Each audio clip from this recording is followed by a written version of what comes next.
All right, let's dive right into this explainer. You know the feeling, right? Staring at a massive, dense glossary, just trying to brute force memorize definitions. It's brutal. And honestly, those words usually evaporate from your brain the second you close the book. So today, we're taking a completely different approach. We are taking a standard list of textbook vocabulary and mapping it out so you can actually own these concepts for good. We're pulling directly from a really dense page in Chapter 16 of Nimisha Bansal's Vocab Prodigy. It covers words 37 through 50, packing in Hindi translations, synonyms, the whole shebang. Now, a raw alphabetical list spanning from ruminate all the way down to pivot looks incredibly intimidating. But actually, there's a hidden architecture here if we just know how to look for it. So to make all this stick, we are going to group these 14 words into 4 distinct logical themes: thought and emotion, law, rules and conflict, boundaries and strategy, and finally, complexity and change. Let's start with Section 1, Thought and Emotion. Really, this is all about our internal landscape.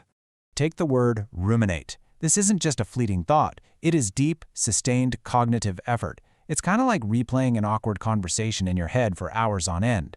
Backed by synonyms like contemplate and ponder, ruminating requires intense focus, which often means you end up completely disregarding everything else around you.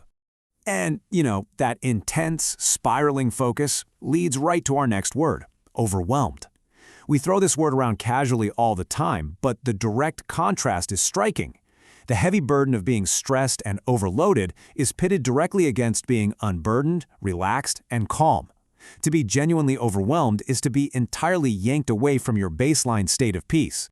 Rounding out this emotional group, we have averse. Now, this isn't just politely declining an invitation. It is a strong, hostile opposition. Think of your visceral reaction to a food you absolutely despise.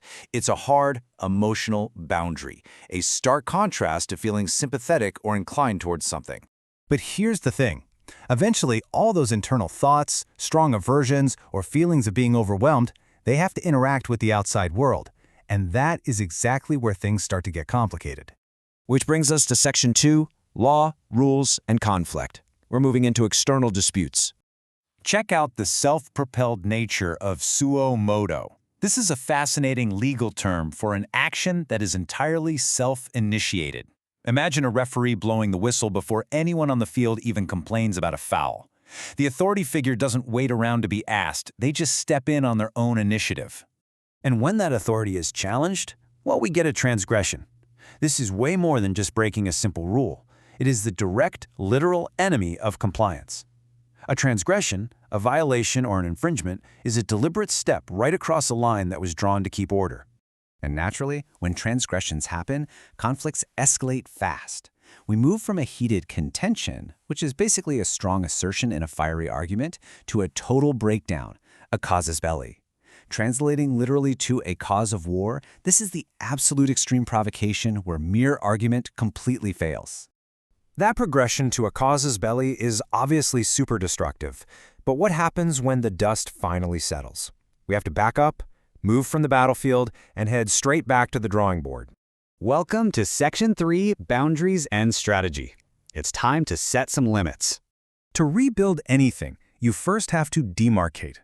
This means strictly setting boundaries, delineating exactly where one thing ends and the next begins.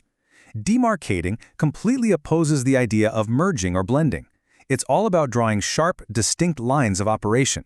But let's be real. What happens when those perfectly demarcated plans inevitably fail?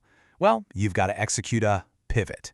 And listen, this isn't a minor tweak. A pivot is a major, significant change in your overall direction. It's that critical moment you realize a path simply isn't working, and you decisively turn toward a brand new objective. That brings us to our final group, Section 4, Complexity and Change. This is all about navigating difficulty. Navigating change introduces 2 very different types of difficulty, and it's absolutely crucial to know the difference. Intricate means something is highly detailed and complex. Sure, it has a ton of moving parts, but you can understand it if you study it. Ambiguous, on the other hand, means something is entirely vague and open to interpretation. Think of it this way. Intricate is a 1,000-piece puzzle. Ambiguous is a blurry photograph. Grouping these final 3 words really reveals the anatomy of any successful plan. In our complex world, your strategy demands indispensability. Those core elements you literally cannot do without. It also requires viability, meaning it's actually practical and possible to execute. And finally, you have to know exactly what is contingent, meaning it entirely depends on outside circumstances, like planning a beach day that's totally contingent on the weather. So, we've moved far beyond basic, rote memorization today. We've mapped out how internal thoughts dictate external actions, how hard boundaries are drawn, and how plans survive in an intricate world. So, how are you going to apply these words?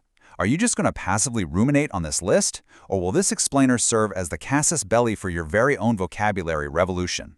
The strategy is totally up to you.